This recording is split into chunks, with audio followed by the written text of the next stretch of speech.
there is going to be more times that you don't want to do something than times that you want to do it.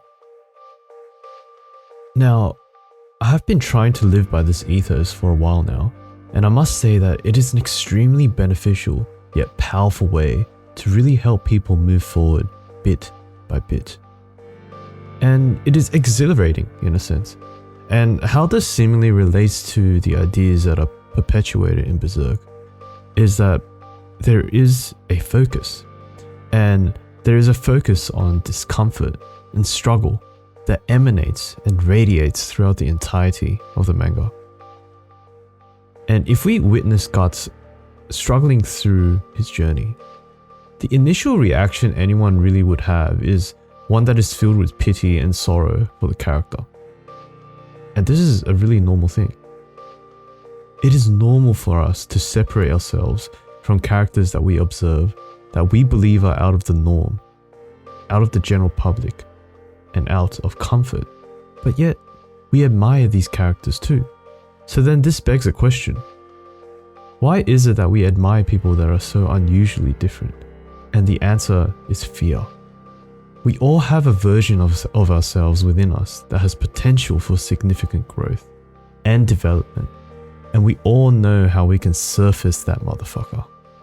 We know we have to go through similar scenarios such as Guts. Let's take a look at his character. He never started off gifted. Now, many people have an excuse that they make when they witness characters like Guts. They're all naturally talented, or they have a higher pain tolerance than others, or in this case, Guts is a mere fictional character, he adds no value to my life. But the truth of the matter is, these are all inherent, unconscious excuses that your mind is making in order to keep you obedient to the trap of comfort and luxury. Now, this point has had me thinking a lot about my own life as well. Depression is a condition that has seemingly taken over the modern world, in particular in the last decade. And I often ask myself, why is that? And the answer has become blaringly clear. We were never designed to remain comfortable. The more comfortable you are, the more depressed you will become. And this is something I truly believe. This is something that I truly hold close to my heart. Guts as a character resembles this idea. This character was literally born in a pile of corpses. He never had a loving parental relationship. His first father figure sold him to a soldier to get sexually assaulted at an extremely young age. He never stopped fighting in violent wars in his entire life. He never took a break to assess whether he was comfortable or not. And the only quote-unquote comfort he ever received was from Casca.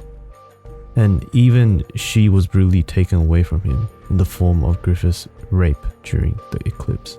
And many, upon reading this, would like to label Guts as someone that will 100% suffer from depression, post-traumatic stress, and suicidal tendencies.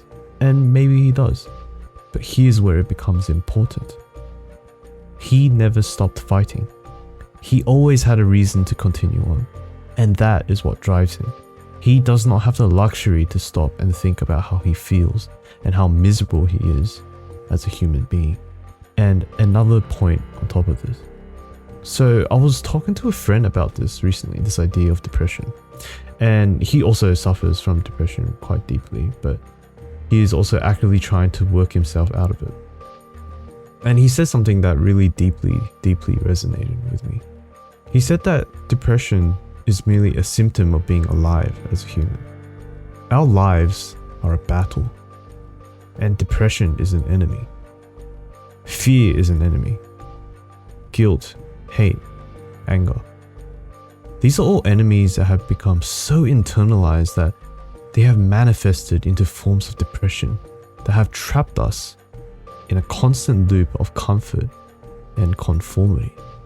And the only cure is to fight these motherfuckers and keep running forward.